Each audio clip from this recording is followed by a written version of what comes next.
As you know, it is not great time for Pixel phones and Pixel earbuds, but at least in one of the countries, few countries they are available. Maybe I think they are available in 9 countries worldwide.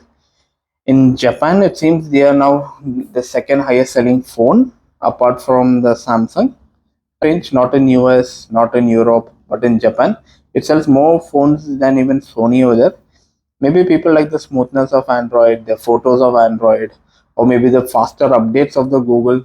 Maybe it's about time Google should be like Apple, launch the phones world over, competitive prices. The tablet should be priced lower than Apple, like the phones are priced lower than Apple.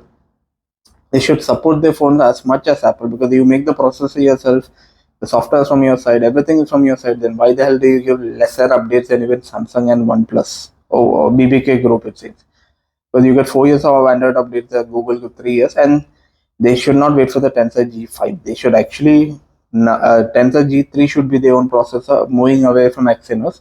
That's visual thinking. By 2025, they'll have their own processor. Might be too late by then. It's about time they launch their own processor. When Samsung this year did not launch their own flagship processor for their S23 series, why is Google still sticking with Samsung? Because Google can easily be a strong number two to Apple and Samsung. You don't need to go for Huawei, Honor, any other brand. Google can make an ecosystem and easily clash with the big two of the mobile world.